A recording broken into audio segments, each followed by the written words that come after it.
आज एक बात जो हम आपसे खुदावंद के कलाम से शेयर करेंगे वो खुदावंद यीशु मसीह के मुंह से निकली हुई बात है। उसने स्वयं कहा। अगर कोई दूसरा इंसान कहता है तो चीजें अच्छी नहीं लगती, बुरी लगती हैं, लेकिन जब खुदावंद यीशु मसीह कहता है तो हम में से हर एक जन जो यहां मौजूद है वो यीशु को अपना गुरु, अपना अगुवा, अपना ईश्वर, अपना पिता कह के मानता है।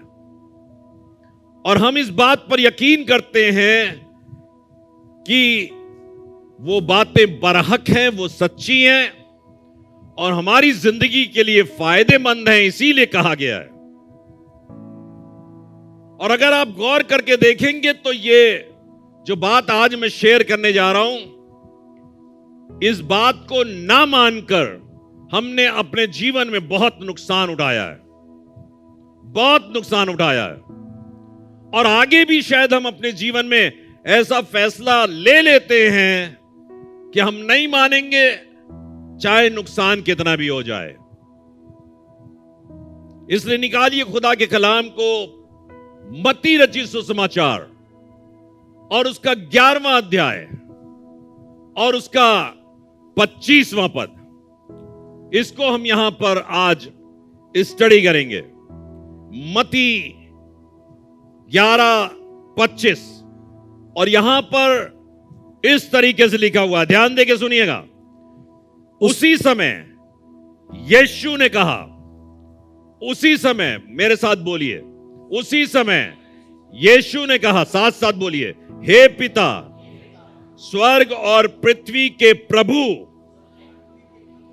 मैं तेरा धन्यवाद करता हूं कि तूने इन बातों को ज्ञानियों और समझदारों से छिपा रखा और बालकों पर प्रकट किया।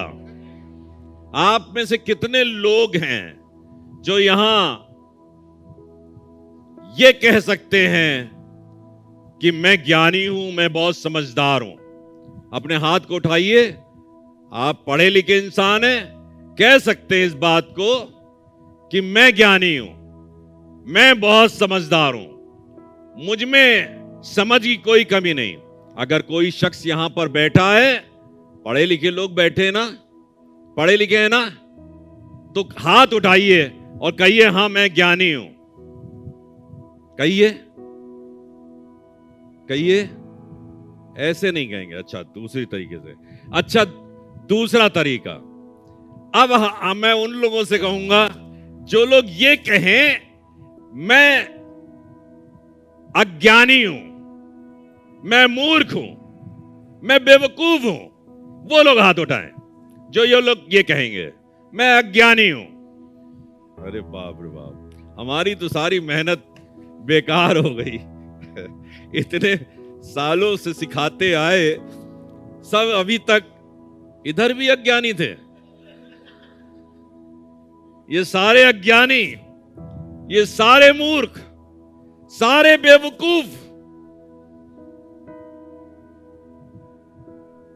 उसी समय यीशु ने कहा, हे पिता, खुदावंद यीशु मसीह कह रहा है, अपने सर को उठाकर आसमान की तरफ देखकर अपने बाप की ओर निहार करके कह रहा है, हे पिता, स्वर्ग और पृथ्वी के प्रभु, मैं तेरा धन्यवाद करता हूं। वाओ, ये बात हमारे और आपके लिए आनंद की बात है। खुदावंद यीशु मसीह इस बात के लिए शुक्रगुजार है, इस बात के लिए वो धन्यवादित है। और धन्यवाद क्या दे रहा है कि तूने इन बातों को ज्ञानियों और समझदारों से छिपा रखा, उनको नहीं बताया। देखिए, अगर आपने सिर्फ इस बात को पढ़ करके अपने हाथों को उठाया है तो उससे बहुत फायदा नहीं मिलेगा। फायदा तब मिलेगा जब दिल से इस बात को ग्रहण करेंगे, अंदर से ये आवाज निकलेगी, मैं मूर्ख हूं, मैं बेवकूफ हूं, मैं अकल नहीं रखता हूं, मैं समझदारी मेरे पास नहीं पाई जाती है। आपको एक भेद की बात बताने जा रहा हूं। जब मैं यहां बैठता हूं और मुझे आपसे बातचीत करनी होती है, मैं पूरे समय बैठकर एक ही बात कहता हूं, खुदा बाप मैं बेवकूफ हूं, मुझे अकल नहीं, मेरे पास समझ नहीं है, मैं इतने बुद्धिमान लोगों से क्या बात करूं, मुझे नहीं समझ में आ रहा है, मेरी अकल काम नहीं कर रही है, ये वर्सेस, ये चीजें मेरी समझ में नहीं आ रही हैं। खुदा तब कहता अपनी पवित्र आत्मा में होकर, बेटा चिंता ना करो, मैं तो हूं, मैं हूं। खुदा का रूह पाक है हमें समझदार बनाने के लिए, खुदा का रूह पाक है हमें बुद्धिमान बनाने के लिए। इस समय मैं पूरी तौर से अपना आश्रय अपने परमेश्वर पर दिए हुए हूं। क्या है परमेश्वर, मुझे बता तू क्या कहना चाहता है, मुझे समझ दे, मैं अज्ञानी हूं, मुझे समझ में नहीं आता है। जब हम बड़े जोम में होते हैं, जब हम बड़े तैश में होते हैं, जब हमको लगता है हमें सब कुछ आता है, हमें मालूम है हमें क्या कुछ करना है, सच बता रहे हैं, मुंह से शब्द नहीं निकलते, हमारी अकल फेल हो जाती है। क्या हुआ समझ में नहीं आ रहा, क्या हुआ, हम समझ ही नहीं पा रहे हैं हमारी अकल को कौन खा गया। लेकिन उसी समय में अपने आप को खुदा के हाथों में सुपुर्द कर दीजिए। और इसीलिए यीशु मसीह खुद कह रहा है, और यीशु मसीह कौन है, यीशु मसीह वो है जो खुदा था, खुदाई मुकामों पे बैठा था, लेकिन हमारे और आपके पापों के कारण, चूंकि हमने उस स्थान को जो परमेश्वर के थोड़ा सा नीचे था, उस स्थान को छोड़ दिया, उस पवित्रताई को छोड़ दिया, अपवित्रताई को ग्रहण कर लिया, नापाकी को ग्रहण कर लिया, नापाक हो गए।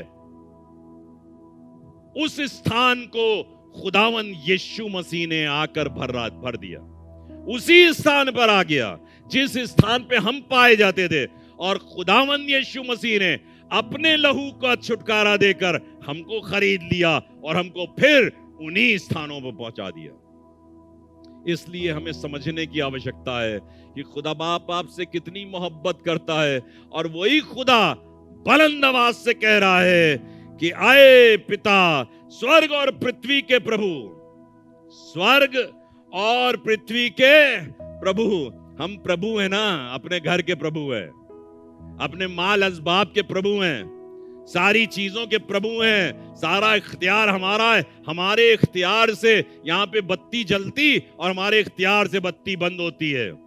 सच बता रहा हूं, खुदा अगर ना चाहे सारे इख्तियार को आपको देना, तो आपके पास कोई इख्तियार नहीं। आप बताऊं ये क्यों होता है हमारी जिंदगी के अंदर, उसका पहला पॉइंट मैं बता रहा हूं। रोमियो की पत्री और उसका पहला अध्याय और उसके 21वें पद में इसका शीर्षक मैंने दिया है, truth is hide from wise and prudent because of self pride. मैंने कहा है सच्चाई को छिपा के रखा गया उन लोगों से जिनके अंदर इस बात का घमंड है कि हम बहुत बुद्धिमान हैं। ये सच्चाई उन पर जाहिर नहीं हुई, ये हो ही नहीं सकती, क्योंकि हमारे अंदर इस बात का घमंड है। पादरी साहब, लीडर्स, आपको खुदा उठा रहा है, आपको खुदा ऊंचाइयों पर पहुंचाना चाहता है, खुदा बाप बुलंदियों पर इस्तेमाल करना चाहता है। लेकिन याद रखिएगा, कभी भी अपने अंदर इस बात के घमंड को आने मत दीजिएगा, मैं बहुत बुद्धिमान हूं, मेरे इशारे से तो दुष्ट आत्माएं भागती हैं, मेरे हाथ रखने से तो बीमार चंगे हो जाते हैं, मैं अगर ऐसा कह दूं तो ऐसा हो जाएगा।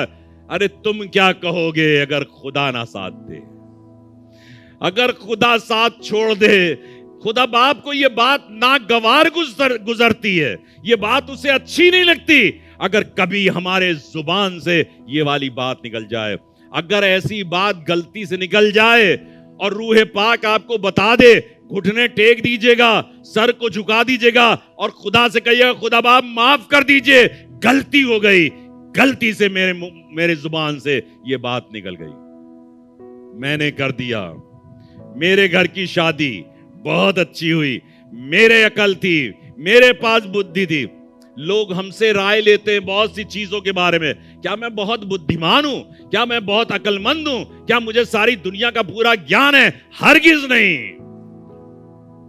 ये वो खुदा है जो शान बख्शता है, ये वो खुदा है जिसके ऊपर हम एतबार करते हैं और हमारी बातों को हां के साथ ग्रहण कर लेता है, हां के साथ ग्रहण कर लेता है। यहां लिखा हुआ है रोमियो की पत्री उसके पहले अध्याय के 21वें पद में चलेंगे और यहां लिखा है, इस कारण कि परमेश्वर को जानने पर भी उन्होंने परमेश्वर के योग्य बड़ाई और धन्यवाद।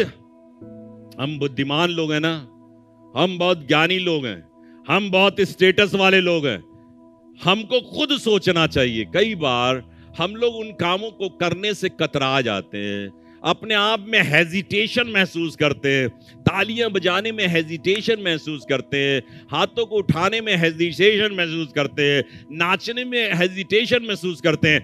हम बता रहे, सच बता रहे हैं, खुदा बाप को अच्छा लगता है कि आप उसके लिए तालियां बजाएं। खुदा बाप को अच्छा लगता है कि आप अपने हाथ को उसके लिए उठाएं। खुदा बाप को अच्छा लगता है कि आप नाचें उसके लिए, आप सर झुका दें, आप दंडवत करें खुदावंद यीशु मसीह के सामने। लिखा हुआ है, इस कारण कि परमेश्वर को जानने पर भी हम जान गए, सारी चीजों जान गए, लेकिन फिर भी उन्होंने परमेश्वर के योग्य बड़ाई और धन्यवाद। सिर्फ यही कहते रहे, हम क्या करें, हमसे क्या होगा, हम नहीं कर पाएंगे, हमारी क्या हैसियत है, मैं तो लड़का हूं, मैं तो लड़की हूं। अरे खुदा बाप ने आपको जीवन दिया है, अगर ये शक्ति परमेश्वर ले ले, थोड़ी देर के अंदर आप हाथ उठाए उठाए घूमोगे, खुदा बाप रहम कर दीजिए, खुदा बाप रहम कर दीजिए, मेरा हाथ नहीं उठ रहा रहम कर दीजिए, मेरा पैर नहीं उठ रहा रहम कर दीजिए, मेरी जुबान नहीं खुल रही रहम कर दीजिए।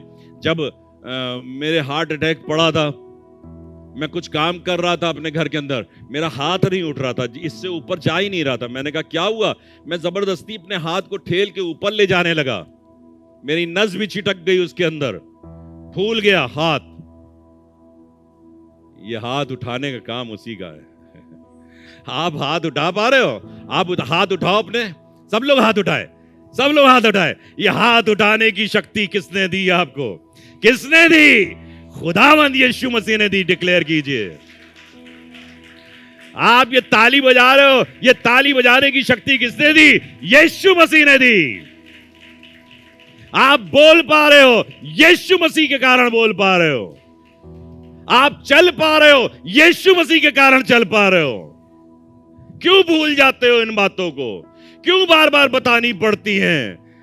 लिखा हुआ है, इस कारण कि परमेश्वर के जानने पर भी उन्होंने परमेश्वर के योग्य बड़ाई और धन्यवाद ना किया।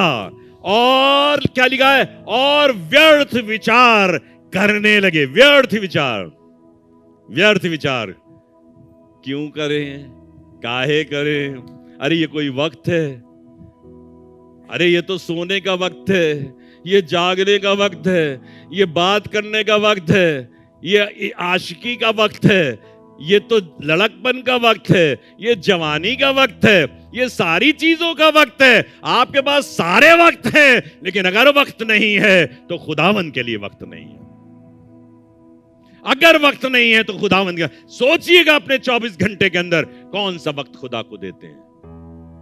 मैं आज इसलिए नहीं कह रहा हूं कि मैं अपनी बड़ाई करना चाहता हूं, लेकिन सच बता रहा हूं, रात और दिन सोते और जागते, बिस्तर पे लेटते, एक ही वक्त एक ही बात मेरी जुबान पर रहती, खुदा बाप तू बहुत अच्छा है, आज मैं जीवितों की पृथ्वी पर जीवित हूं और आपके सामने खड़े होकर बोल रहा हूं बुलंद आवाज से, ये उसी ने दिया है, ये उसका वक्त है, ये उसका वक्त है, ये उसने दिया है कि मुझे इस काबिल कर दिया है।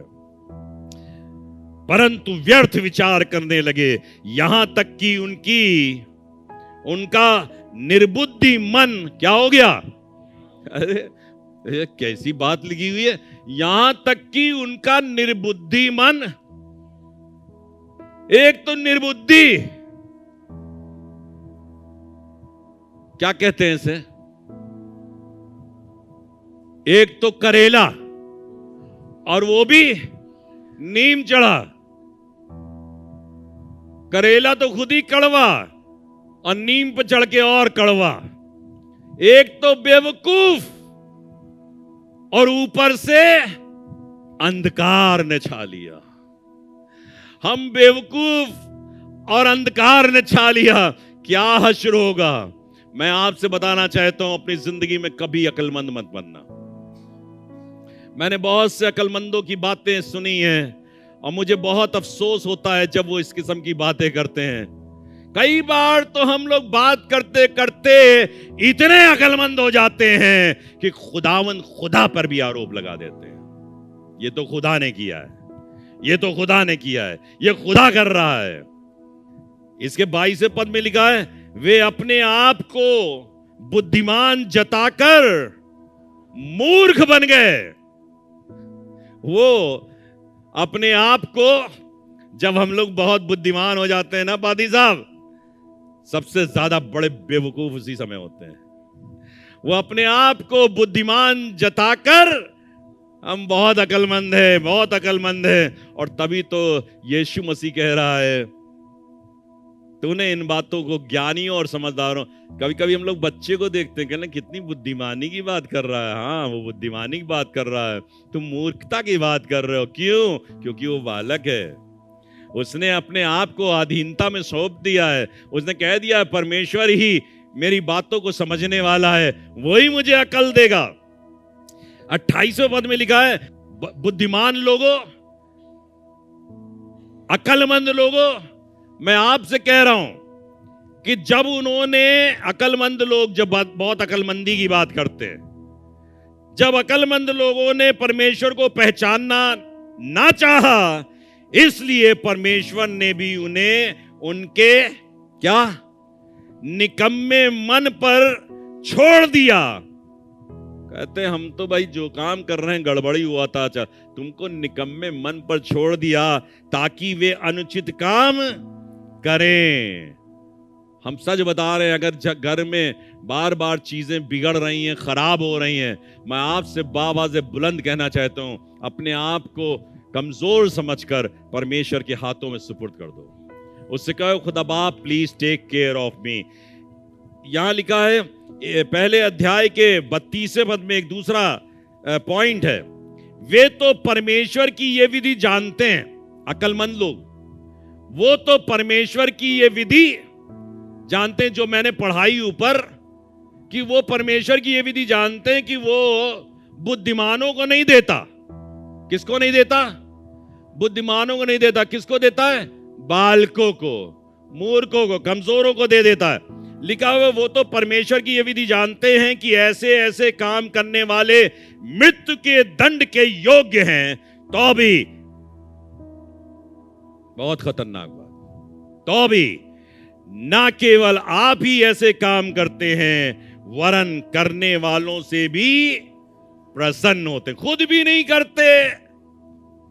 और अगर किसी ने कह दिया भैया हमको नहीं समझ में आई, मैं आपको शिक्षा दे रहा हूं, कभी कोई शख्स आके कोई बात आपके कान में फुसफुसार के कहे ये बात ठीक नहीं है, कहे डांट दीजिएगा, पुचकार लीजिएगा, बेटा खुदा की बातें हैं। दूसरा कुरिन्थियों 4 अध्याय 3 पद, जल्दी से आगे बढ़ते हैं।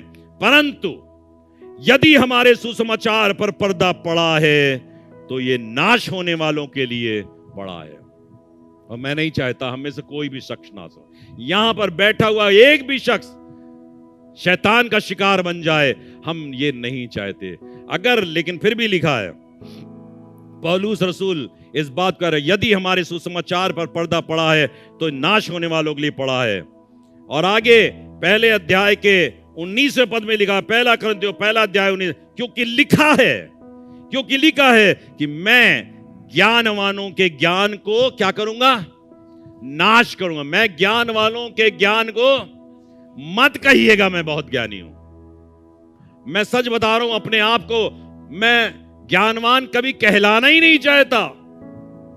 मुझसे जैसा निकम्मा आदमी आपको दुनिया में नहीं मिलेगा, क्योंकि खुदा के कलाम में लिखा, मैं ज्ञानवानों के ज्ञान को नाश करूंगा और समझदारों की समझ को क्या करूंगा, तुच्छ कर दूंगा। कई बार नहीं कहते हमने सब काम तो ठीक ठीक किया था, ये क्या हो गया? अरे इसलिए हो गया तुम बहुत समझदार हो गए भाई, तुम बहुत बुद्धिमान हो गए। लिखा हुआ है पहले अध्याय के 20वें पद में लिखा है, कहां रहा ज्ञानवान और कहां रहा शास्त्री, कहां इस संसार का विवादी? क्या परमेश्वर ने संसार के ज्ञान को मूर्खता नहीं ठहराया?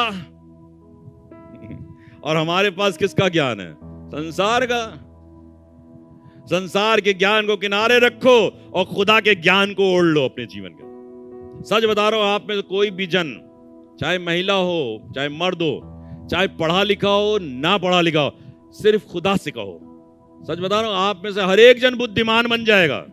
हर एक जन कहिए मैं भी बन जाऊंगा, कहिए मैं भी बन जाऊंगा, अब मैं भी बन जाऊंगा। आप बन जाओगे भाई। पढ़े लिखे नहीं हो, बाइबल ठीक से नहीं पढ़ पाते हो, खुदा के सामने जाओ, खुदा से कहो, खुदा बाप मैं बाइबल नहीं जानता ठीक से। अरे पतरस मछुआरा था, सारे लोग ऐसे ही थे, इसी टाइप के थे। यीशु ने कहा मेरे पीछे हो ले, और जब वो उसके पीछे हो लिए बुद्धिमान हो गए, बुद्धिमान हो गए। कहने लगे बेवकूफों से दिखाई पड़ते हैं लेकिन बड़े बड़ों को बुद्धिमान बना देते हैं, निर्धन से दिखाई पड़ते हैं लेकिन बहुत से लोगों को धनवान बना दिया करते हैं। अरे वाह, मैं तो यही चाहूंगा, मैं बेवकूफ रहूं, मैं निर्धन रहूं, मैं निर्बल रहूं, ताकि मेरे द्वारा बहुत से लोग बलवान हो जाएं, बुद्धिमान हो जाएं, अकलमंद हो जाएं। लिखा है पहला कुरिन्थियों 2 अध्याय 14वें पद में, परंतु शारीरिक मनुष्य परमेश्वर की आत्मा की बातें ग्रहण नहीं करता। क्या लिखा है? शारीरिक मनुष्य परमेश्वर की आत्मा की बातें ग्रहण नहीं करता, क्योंकि वे उसकी दृष्टि में क्या है? मूर्खता की बातें हैं। हम बता रहे हैं आपको, कोई शख्स सोच रहा होगा कैसी बात बता रहे हैं, हम तो इतने पढ़े लिखे हैं, इतने अकलमंद हैं, हमारे घर में सब कुछ है, अब इन्हीं की बातें हम सुने, हम तो बहुत लर्नेड हैं भाई। शारीरिक मनुष्य परमेश्वर की आत्मा की बातें ग्रहण नहीं करता, क्योंकि वे उसकी दृष्टि में मूर्खता की बातें हैं, और ना वो उन्हें, जोर से बोलिए, ना वो उन्हें, ये तो और खतरनाक है, शारीरिक मनुष्य उन्हें जान भी नहीं सकता, क्योंकि उनकी जांच आत्मिक रीति से होती है। उनकी जांच कैसे होती है? आत्मिक रीति से होती है। दूसरे पॉइंट पे आऊंगा जल्दी से। दूसरा पॉइंट मैंने लिखा, इट इज ऑलवेज रिवील्ड। पहला पॉइंट था, truth is hide from wise and prudent because of self pride. सच्चाई छिपी हुई है उन लोगों से, बुद्धिमानों से, जो घमंड से सराबोर हैं। लेकिन दूसरा पॉइंट लिखा, it is always revealed to the simple who accept and obey. वो जो मान जाते हैं, जो आज्ञाकारिता करते हैं, ये उनके ऊपर क्या करी जाती है? आश्कारा की जाती है, नुमाया की जाती है, प्रकट की जाती है। और आप चाहते हैं ना परमेश्वर की बातें आपके ऊपर प्रकट की जाए, परमेश्वर आपसे बोले, परमेश्वर आपसे बातचीत करे। इसके लिए एक आयत दूंगा आपको, पहला पत्रस 2 अध्याय 1 पद 2 पद, और यहां लिखा, इसलिए सब प्रकार का बैर भाव, इसलिए सब प्रकार का बैर भाव, छल और कपट, मेरे साथ पढ़ेंगे आप लोग, इसलिए सब प्रकार का बैर भाव, किस प्रकार का? सब प्रकार का। कुछ भी, कोई भी बैर, कोई कुछ गड़बड़ी हो रही, कुछ गड़बड़ी आ रही हमारे जहन के अंदर, कुछ तलखी आ रही, कड़वाहट है, सब प्रकार का बैर भाव और छल, धोखा देना। छल का मतलब होता है ये वाली चाल चलेंगे, अब इनको बताएंगे। सब प्रकार का बैर भाव और छल और कपट। कपट मतलब एक कहावत चली, मुंह में ईश्वर का नाम और बगल में छुरी, है ना? तो सब प्रकार का बैर भाव और छल और कपट और क्या? मार डालूंगा इनको, तो बर्बाद करके। आज तो पादरी ईजे सिंह को ले ही डूबेंगे। सब प्रकार का डा और बदनामी को दूर करके। कुछ लोग बदनामी करने में एक्सपर्ट हैं, एक दूसरे के घर जाते ही इसीलिए आओ खेलें, क्या बदनामी।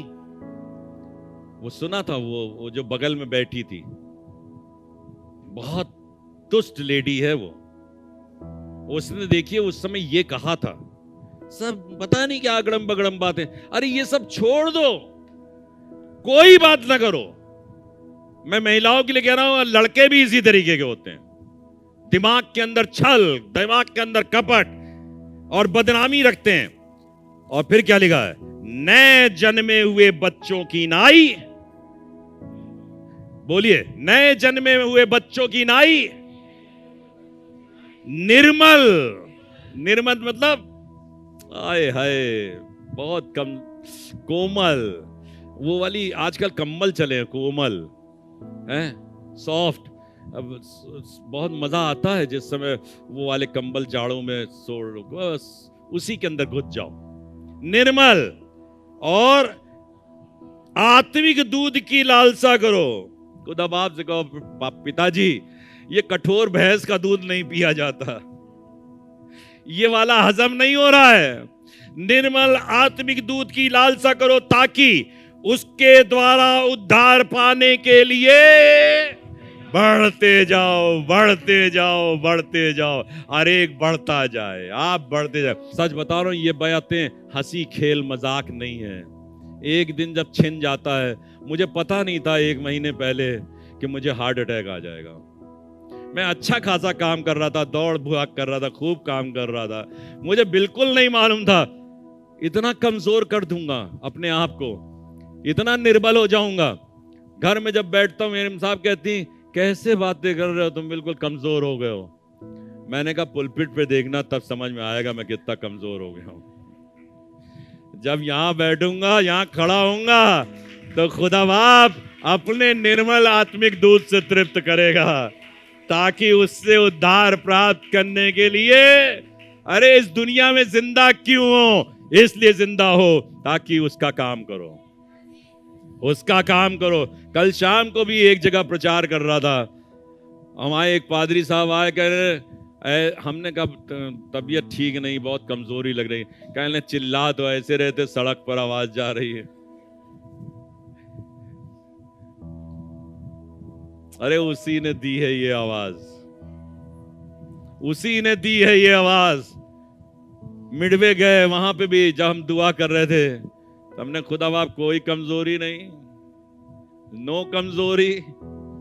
इस समय हम दुआ करने के लिए खड़े हैं, ताकत आप देंगे, ताकत आप देंगे।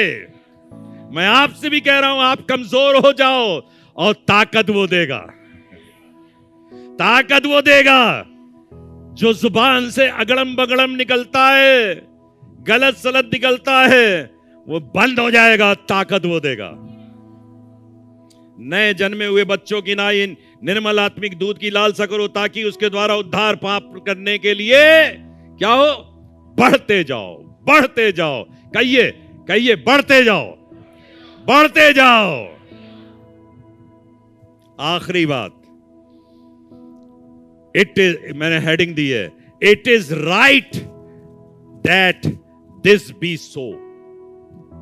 It is right that this be so.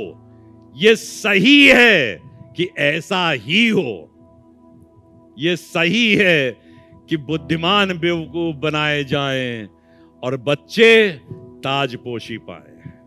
ये सही है, इट इज राइट। आप कहेंगे ये तो आपने हेडिंग दे दी। नहीं, मैंने हेडिंग थोड़ी नहीं दी है, ये खुदा बाप ने कहा है, ये खुदा बाप ने कहा है। पढ़ लीजिए इसी का जो आपने वही मती रचित सुसमाचार पढ़ा था, जहां पे उसी समय यीशु ने कहा, हे पिता स्वर्ग और पृथ्वी के प्रभु, मैं तेरा धन्यवाद करता हूं कि तूने इन बातों को ज्ञानियों और समझदारों से छिपा रखा और बालकों पर प्रकट किया। आइए 26वें पद के अंदर यहां क्या लिखा है?